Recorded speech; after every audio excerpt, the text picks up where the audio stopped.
And then how about this board? We had to bring it on over here for Kevin Schmitz and Mr. Neal rocking some quality attire here for this bad boy. And that's where we're going to lead off our coverage here is on board 231 here for Jon Lindberg taking on Jed Neal and Kevin Schmitz. Who's Lindberg's partner? That's going to be Jake Tyznik. So actually right now this is going to be game number 2 here if I'm not mistaken. And it looks like it's in shape to go 1-all here, making it a best-of-3 tiebreaker situation. And I just can't get over the outfits. I can't get over it at all. I told Kevin when I saw him, I said, if you don't play in the top hat, I'm going to be highly upset. And he said, oh, it's happening, buddy. We've been practicing. We've been raring to go. And boy, oh boy, is this beautiful. We're seeing a touch of the top hat here.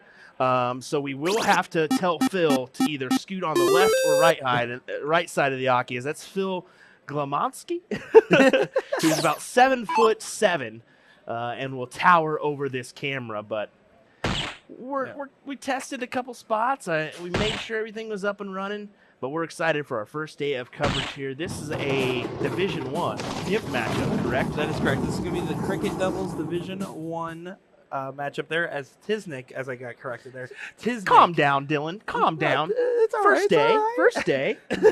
First name even. Tyznik does take it there. So now they're going to be diddling to see who goes first in this deciding leg here for our Division I matchup. This is a first round matchup that we're looking at. Yeah, and this is the crazy thing about this is we're seeing all divisions in play here this evening. So there's no way we're getting all our round 1 matches called at the same time. So we're seeing a little staggered start here in our round 1 matchups as we continue on. Yeah, exactly. With the size of this event over here, there's going to be so much action. It's actually so large that people are asking me where the North Hall, where the South Hall, where any of the halls are, because the magnitude to this event is just something else to really be seen here, as it looks like they're going to get everything set up here. And yeah, it looks like they're good to go. So, but yeah, like you said, I mean, just the pure magnitude of this and the scale is something to be seen. There's so many people here. I mean, we just got done with NDA. NDA is massive in its own. There's 256 boards, I believe, at NDA. This one has 280, and they have to bring folks in 2 different sessions, an AM and a PM, just to make this work. I mean, what? That's just the sheer amount of dart players we have here in Wisconsin. So we're happy to be here once again for our second year covering WAMO. And this time, a little different atmosphere. We've got the Crosse Center here. Yeah, I keep seeing all these players on Facebook. They're like, yeah, we're looking to come out on top at LAX. And I'm like, LAX? But yeah, that's the Lacrosse WAMOs. We get a nice 9 mark there from Jake Tyznik. And it looks like we're missing a sign, so I'm going to run out there real quick and see where that sign went. Oh, because no. I'm pretty sure somebody moved it. We'll make sure it happens. Well, you can see right here, Kevin blocked himself on his go-around, and now you can see Jed trying to get around his dart and make the most of the available bed there. With how blocked it is, yeah, going for that changeup seems to be the right play as Jed Neal hits a great changeup shot there, as this is a very highly contested first round over here. This is actually something insane to see from these players. The amount of talent in this room, the amount of intensity, it's going to be insane to see. Or he's saying, where's the boom goes the dynamite? Well, that's that Sean guy's thing. I don't want to take his thing over there, but we might get a few.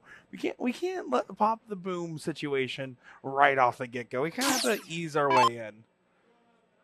Now, this is a great opportunity for the Rabbit here. Depending on how he approaches the situation, can come out very well, but he's going to need to find that trip to feel comfortable.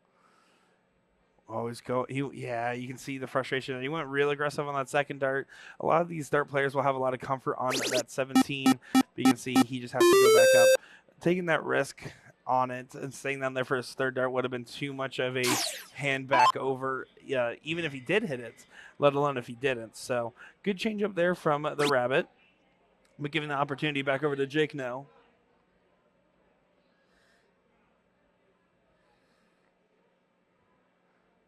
Yeah, you can see Jake not happy with that go around here. Jed seems to be in prime form. While we weren't live yet, I was keeping my eye on this first game here, and he was hitting 7s, 8s, and 9s left and right.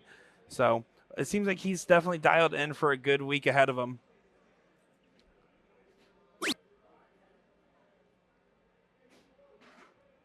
Oh, but he's kind of got a little complicated. He needs to hit the single here. He's going to take his time on that placement. He gives himself a little bit of a clap of relief, but exactly what he needed to do there. He found it, took his time, and executed it well. But guys, let us know where you're tuning in from. I know a lot of our Wisconsin viewers are going to be currently in this hall. But that being said, there's plenty of you that are also tuning in and joining along for the fun. Of course, I am Nick Dichiria, joined by Will Stuart here for your coverage of WAMO, as they brought us all the way across the country over here to see some of the best duke it out on the dartboard.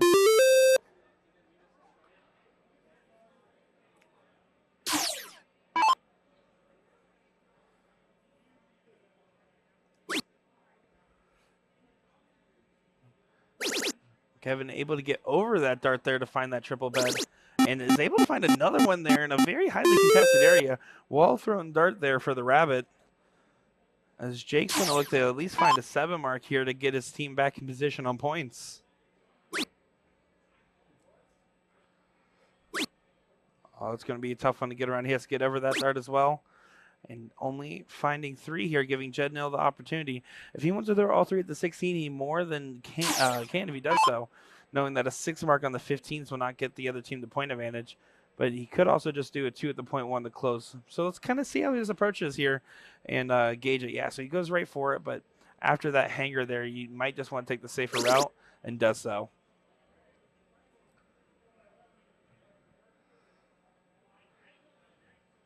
You can see he has a little bit of that hitch in his throw there, where he has to bring up his arm multiple times to kind of get that muscle to the right level of tightness and keep it activated, as a lot of the times you'll see what players are doing. They're trying to activate that muscle, get it lined up to that right spot. So it's going to take him a couple pull-ups to get there, but guess what? He throws the dart firm, and it does hit what it's aiming at more often than not. We got Tim saying he's tuning in from Nashville, Andy from Alabama, Linda from Arizona. And then we also got Tim saying he's going to be up on Friday. Well, this is certainly the place to be right now. I'll tell you that. This room is electric out here. As I was excited to hang out and see NDA and be out there for the first time in years. But my first time not only at the WAMO tournament, but in Wisconsin. And let me tell you, the amount of people in this room, the amount of passionate darts fans and darts players alike, it is truly a cool experience. As look at this from Kevin, a well-timed shot, hitting a 7 mark there, finding the ball on the last, and getting in pole position for this game 3 situation.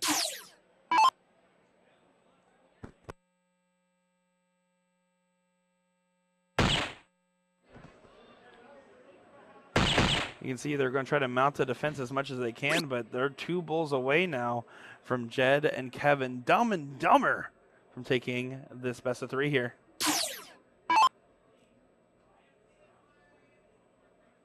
And that will do it. Jed Neal throwing a 4.20.